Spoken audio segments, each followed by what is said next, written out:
అందరికీ నమస్కారం. విద్యుత్ కాంట్రాక్ట్ కార్మికుల్ని మరోసారి జేఏసీ ద్రోహానికి పాల్పడింది. ద్రోహానికి పాల్పడింది అనే దానికంటే నమ్మించి గొంతు కోసింది అని చెప్పొచ్చు. కాంట్రాక్ట్ కార్మికుల్ని, అవుట్సోర్సింగ్ కార్మికుల్ని అడ్డం పెట్టుకొని జేఏసీ పెద్దలు వారి కోరికలు తీర్చుకోవడం కోసం తాపత్రయపడినట్టుగా కనిపిస్తుంది తప్ప నిజంగా తీవ్రమైనటువంటి ఇబ్బందులు ఎదుర్కొంటున్నటువంటి కాంట్రాక్ట్ కార్మికుల విషయంలో ఏమి సాధించారు అనడానికి ఫలానా విషయం అనేది స్పష్టంగా లేని అగ్రిమెంట్ను చేసుకొని బయటికి రావడం అనేది అత్యంత దారుణమైనటువంటిది. సిఐటియు నాయకులు, సిఐటియు అనుబంధంగా ఉన్నటువంటి యూనియన్లు మొదటి నుంచి చెప్తూనే ఉన్నాయి. గతంలోనూ ఈ జేఏసీ ద్రోహానికి పాల్పడింది, ఇప్పుడు కూడా ద్రోహానికి పాల్పడే ప్రమాదం ఉంది అని హెచ్చరికలు చేస్తూనే ఉంది. దురదృష్టం ఏంటంటే అనేక మందికి ఏదో ఒక రూపంలో ఈ సమస్యల పరిష్కారం అయితే బాగుంటుంది, దీంట్లో మళ్ళీ ఈ అడ్డగోలు వాదనలు చేయడం ఎందుకు, లేదా తేడాలు ఎందుకు, ఈ రకంగా లేకుండా అందరూ కలిసికట్టుగా ఉంటే బాగుంటుందని చెప్పి కార్మికులందరూ కూడా భావించారు. దాన్ని సిఐటియు తప్పు కూడా పట్టడం లేదు.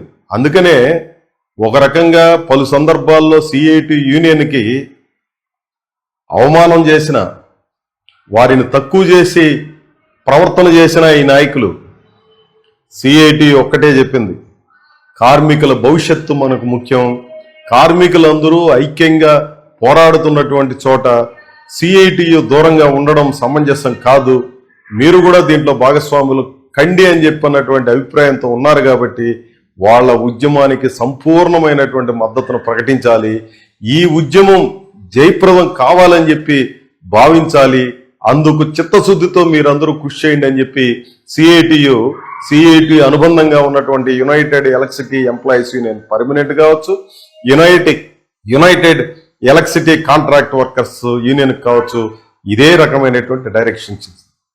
దాంట్లో భాగంగానే ఈ ఉద్యమానికి సంఘీభావంగా మద్దతుగా అన్ని చోట్ల ఈ నాయకత్వం పోయి దాంట్లో భాగస్వాములు కావడానికి కూడా ప్రయత్నం చేశారు. ప్రయత్నం చేయడమే కాదు, చిత్తశుద్ధితో ఈ ఉద్యమం జయప్రదం కావాలని చెప్పి ఆకాంక్షించారు. ఆ జరుగుతున్నటువంటి పోరాటాల దగ్గరికి వెళ్ళి మద్దతు కూడా ప్రకటించడం అనేది జరిగింది.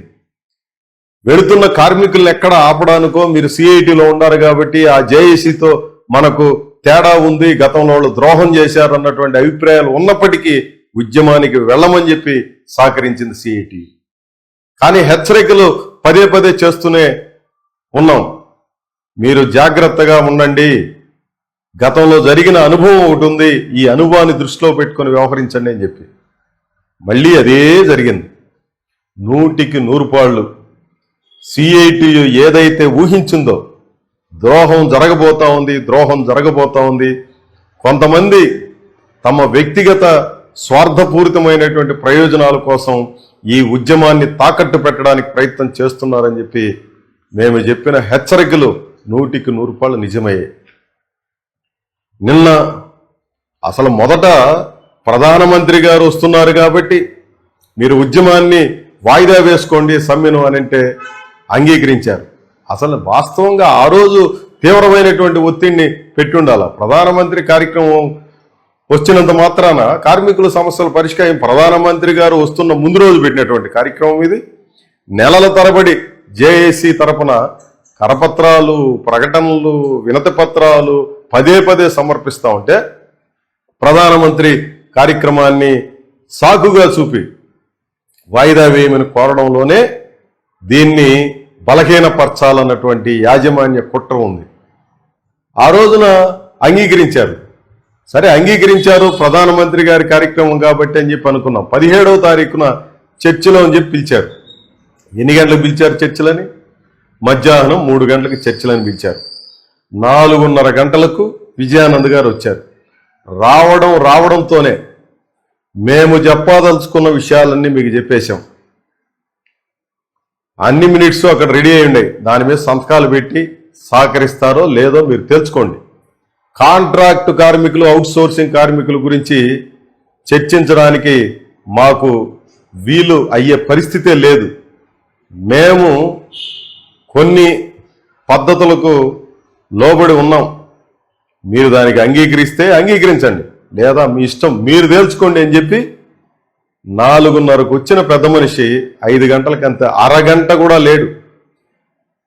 ఈ రాష్ట్రంలో ఉన్నటువంటి వేలాది మంది అటు విద్యుత్తు పర్మనెంట్ ఉద్యోగులు కావచ్చు, ఇటు కాంట్రాక్టు కార్మికులు కావచ్చు, అవుట్సోర్సింగ్ సిబ్బంది కావచ్చు, కళ్ళు కాయలు కాచేటట్టుగా ఎదురు చూస్తున్నారు. ఈ చర్చలు ఏమవుతాయో, ఏ నిర్ణయం వస్తుందో, మా బతుకు ఎట్లా ఉంటుంది, మా భవిష్యత్తు సంతోషకరంగా ఉంటుందా, ఈ కష్టాలు ముగిసిపోతాయా లేదా అన్నటువంటి ఒక ఆతృత కేవలం కాంట్రాక్ట్ కార్మికులు, అవుట్సోర్సింగ్ ఉద్యోగులే కాదు, వారి కుటుంబ సభ్యులతో సహా ఆతృతగా ఈ చర్చల వైపు చూశారు.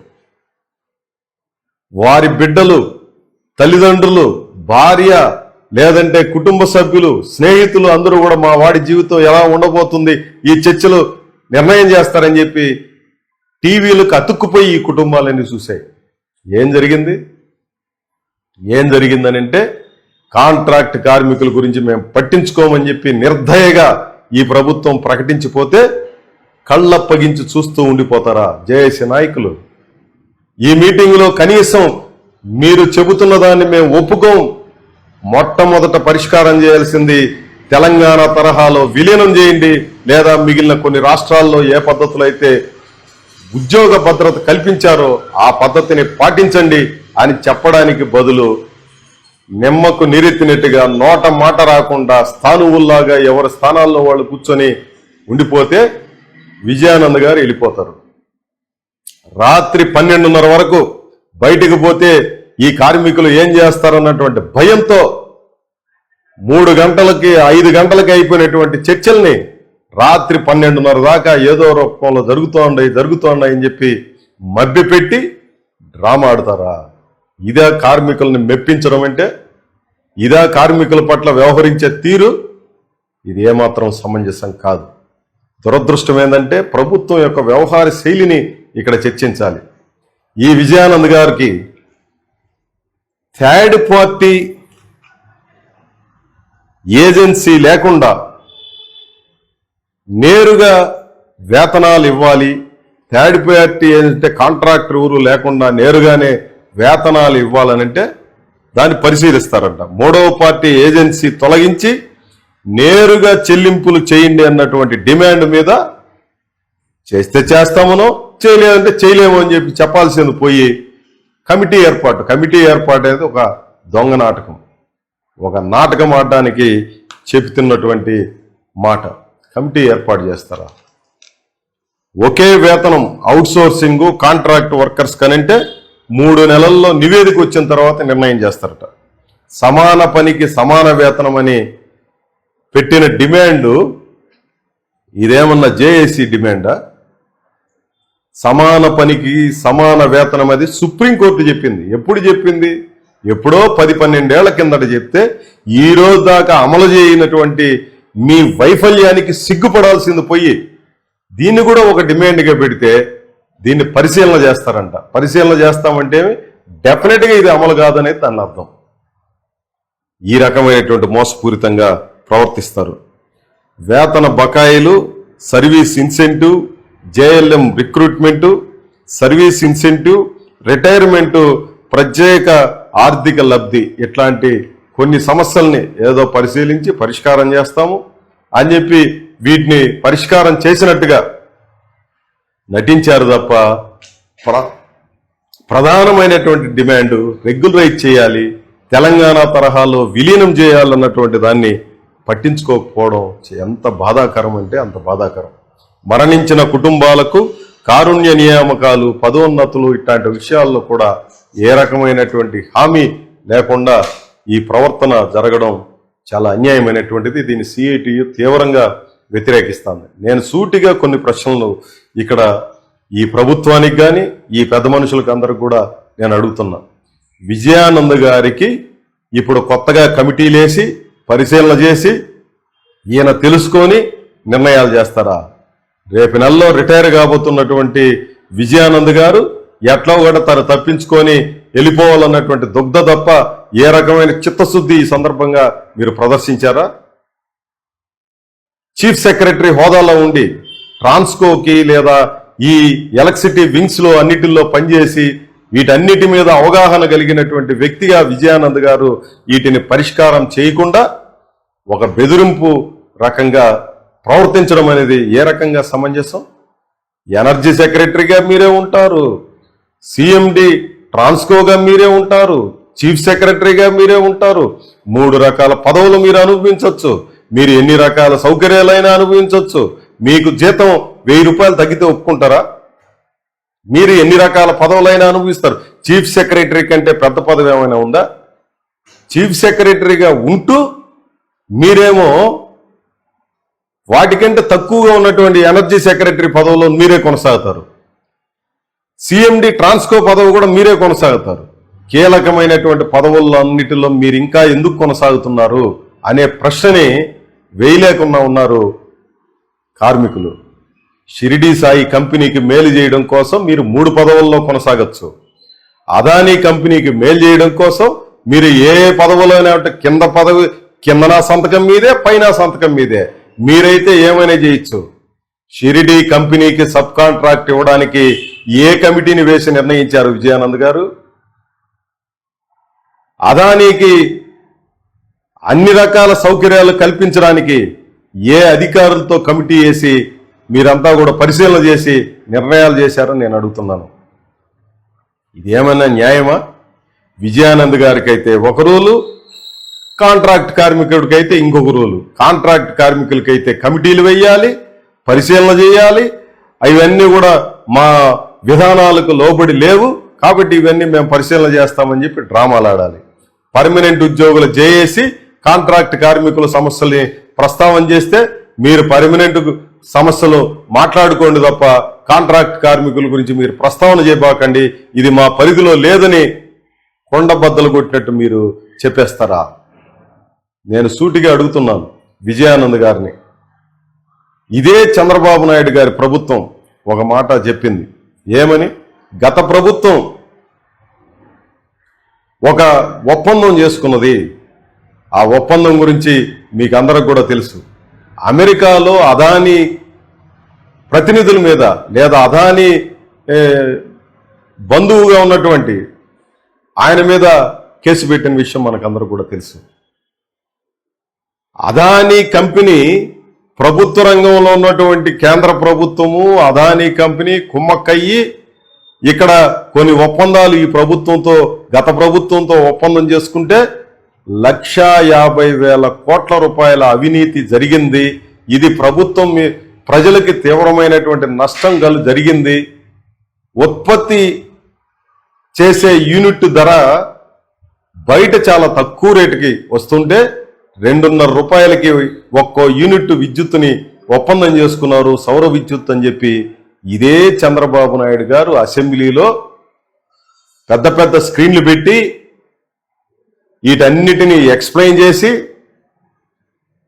లడ్డూలాగా దొరికాడు జగను. గత ముఖ్యమంత్రి జగన్మోహన్ రెడ్డి గారు లడ్డూలాగా దొరికాడు, మాకు ఈయన జైలుకి పంపిస్తున్నామని చెప్పి అసెంబ్లీ సాక్షిగా చెప్పింది మీరేనా కాదా? ఆ ఒప్పందాలన్నింటినీ బయటపెట్టింది మీరేనా కాదా? ఈ ఒప్పందాలను చేసుకున్నది ఎవరండి? ఆనాడు ఉన్నటువంటి విజయానంద్ గారు కాదా?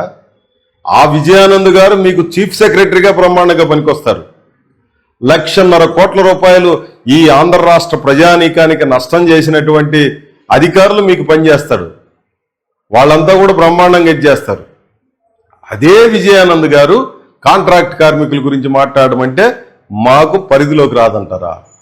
అదే మాదిరి ఈ ప్రభుత్వం పెద్ద పెద్దోళ్ళకైతే ఎన్ని రకాలైనటువంటి ఒప్పందాలనైనా చాలా తేలిగ్గా చేయిస్తుందా? 2.49 ఒక్క యూనిట్ విద్యుత్తును ఒప్పందం చేసుకుంటేనే అదానీ కంపెనీతో 1.5 లక్షల కోట్ల రూపాయల నష్టం జరిగిందని మాట్లాడినటువంటి చంద్రబాబు నాయుడు గారు యాక్సిస్ ఎనర్జీ కంపెనీతో 4.50 రూపాయలకి ఎందుకు ఒప్పందం చేసుకున్నారో సమాధానం చెప్పాలి. ఎందుకు సమాధానం చెప్పరు? విజయానంద్ గారు లాంటి పెద్ద మనిషి మీ పక్కన ఉన్నాడు కాబట్టి మీ ఇష్టానుసారంగా 2.5 రూపాయకే 1,50,000 కోట్ల రూపాయల నష్టం జరిగితే జగన్మోహన్ రెడ్డి గారి ప్రభుత్వంలో ఇప్పుడు 2.5 కంటే మించి ఎక్కువ ధరకి నువ్వెందుకు ఒప్పందం చేసుకున్నావు యాక్సిస్ ఎనర్జీ కంపెనీతో? ఒక్క సిఐటి మాత్రమే ఈ విషయాలన్నింటినీ ప్రశ్నిస్తా ఉందనే విషయాన్ని మీరందరూ కూడా దృష్టిలో పెట్టుకోవాలి. మేం మాట్లాడాం, కాంట్రాక్ట్ కార్మికులు నష్టపోతున్నారు, వారికి మేలు చేయండి అని చెప్పేసి. అవుట్సోర్సింగ్ ఉద్యోగులు నష్టపోతున్నారు, వాళ్ళకి మేలు చేయండి అని చెప్పారు. మీరు మీ ఇష్టానుసారంగా ఏ నిర్ణయమైనా చేస్తారు, ఏ ఒప్పందాలైనా చేసుకుంటారు, ఎన్ని లక్షల కోట్లు 1,000 కోట్ల రూపాయలైనా విచ్చలవిడిగా ఖర్చు పెట్టేస్తారు. దీనికి ఏ కమిటీ ఉండదు, ఎవరు ఆమోదాలు ఉండవు, ఎవరి డైరెక్షను ఉండదు. కానీ కాంట్రాక్ట్ కార్మికుడు కడుపు గాలి, ఇంట్లో బిడ్డకి ఫీజు కట్టలేకపోతా ఉన్నాను, భార్యకి మంచి భోజనం పెట్టలేకుండా ఉన్నాను, తల్లిదండ్రులకి వైద్యం చేయించలేకున్నాను, మహాప్రభు నా జీవితం అంతా ఈ ఎలక్ట్రిసిటీ డిపార్ట్మెంట్ దగ్గరే కరిగిపోతుంది, మైనపు ఒత్తిలానే కరిగిపోతున్నాను, నా బాధను పరిష్కరించండి మహాప్రభు అని చెప్పి వేడుకుంటుంటే కమిటీలు వేసి వేడుక చూస్తారా? ఇదా మీరు నేర్చుకున్నటువంటిది? ఐఏఎస్లు, ఐపీఎస్లు పేదల డబ్బుల నుంచి, సామాన్య ప్రజల నుంచి వచ్చేటువంటి పన్నుల రూపంలో వచ్చే డబ్బుల్ని ఖర్చు పెట్టి మీరు పెద్ద పెద్ద మేధావులయ్యి తిరిగి ఈ రాష్ట్రాన్ని, దేశాన్ని, ప్రజల్ని ఉద్ధరిస్తారని అనుకుంటే మీకు అదానీలు, అంబానీలు, షిరిడి సాయి కంపెనీలు ఇట్లాంటి పాలక పార్టీల బూట్లు నాకే పనులు తప్ప మీరు ఏం చేస్తున్నారు? ఈ రోజున జేఏసీ నాయకులు నేను సూటిగా ప్రశ్నిస్తున్నారు, మీరు సాధించింది ఏమిటి? ఈరోజు మీరు వ్యవహరించినటువంటి తీరు ఏ రకంగా సమంజసం? మీరు పోయి మేము 15వ తేదీ నుంచి సమ్మె మామూలుగా జరపని తొడలగొట్టు వచ్చినటువంటి పెద్ద మనుషులు 17వ తేదీ నాటికి ఎందుకు నిర్వీర్యమైపోయారు? మాట్లాడలేని స్థితికి ఎందుకు వచ్చేశారు? పోలీసుల పహారాలో ప్రెస్ మీట్ పెట్టాల్సిన దౌర్భాగ్యకరమైనటువంటి పరిస్థితి మీకు ఎందుకు వచ్చింది? ఈ రోజు మీ ఫోటోలకి పూలమాలలు వేసి రాష్ట్రంలో ఎక్కడికక్కడ కార్మికులు మాట్లాడుతున్నారంటే వాళ్ళ కడుపు మంటని ఎందుకు మీరు అర్థం చేసుకోలేకపోయారు? మేము అంగీకరించడం లేదని బయటకు వచ్చి ఉంటే ఎంత గౌరవం మీకు ఉండేది? ఈ విషయాలు ఏవి మీకు పట్టలేదా? మీ బిడ్డలు లాంటి వాళ్ళే వాళ్ళ బిడ్డలని చెప్పి మీ కళ్ళ ముందు కదలాడలేదా? ఇది ఏ రకంగా న్యాయమో జేఏసీ పెద్దలందరూ ఆలోచించాలి. చంద్రబాబు నాయుడు గారి ప్రభుత్వం కూడా పునరాలోచన చేయాలి. గత ప్రభుత్వ హయాంలో జరిగిన తప్పులను మేము సరిదిద్దుతామని చెప్పినటువంటి చంద్రబాబు నాయుడు గారు ఇప్పటికైనా సరిదిద్దండి. గత ప్రభుత్వం ఏం చేసిందో అదే రకమైనటువంటి విధానాలు అనుసరిస్తే ఇక మీకు ఉండే ప్రత్యేకత ఏముంటుంది? వాళ్ళ చెప్పుల్లో కాళ్ళు పెట్టి మేము అదే దారిలో నడుస్తామని చెప్పి మాట్లాడితే మీకు ఏం గౌరవం ఉంటుంది? పవన్ కళ్యాణ్ గారు, లోకేష్ గారు, రాష్ట్ర ముఖ్యమంత్రి చంద్రబాబు నాయుడు గారు పలు సందర్భాల్లో, పలు సభల్లో, పలు చోట్ల కాంట్రాక్టు కార్మికులను ఆదుకుంటామని చెప్పి చెబితే నమ్మి మోసపోయి ఓట్లేసినందుకు మీరిచ్చినటువంటి బహుమతిదా? ఇది ఏ రకంగా న్యాయం? అందుకనే సిఐటి పిలుపునిస్తా ఉంది.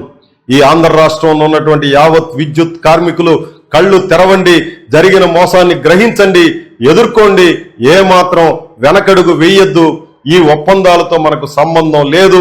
ఈ ఒప్పందాల ప్రతులను ఎక్కడికక్కడ తగలబెట్టి తిరగబడి వీధుల్లోకి వచ్చి మీరు పోరాటానికి సన్నద్ధం కావాలని చెప్పి సిఐటియు విజ్ఞప్తి చేస్తా ఉంది. మీకు అండగా మేము నిలబడతాం, మీతో పాటు గట్టిగా పోరాడుతాం, అన్ని రకాలుగా ఎదుర్కోవడానికి సంసిద్ధం కావాలని సిఐటియు రాష్ట్ర కమిటీ పిలుపునిస్తా ఉంది. అదే మాదిరి United electricity employees union, United electricity contract workers union దీంట్లో సరైనటువంటి బాధ్యతని తీసుకోవాలి. తీసుకోవడమే కాదు, మోసపోయినటువంటి 23 సంఘాల్లో 18 సంఘాలు ఈ అంశాలను అంగీకరిస్తాయా? అంగీకరించినటువంటి వాళ్ళందరూ కూడా బయటకు వచ్చి పోరాటానికి సన్నద్ధం కావాలి.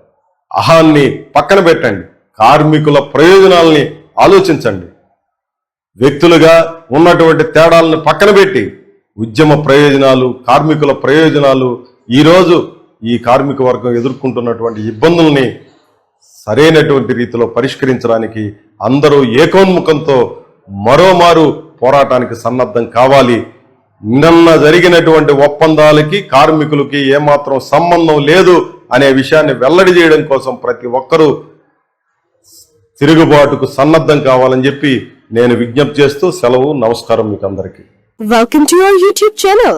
Don't forget to like, subscribe and share the videos.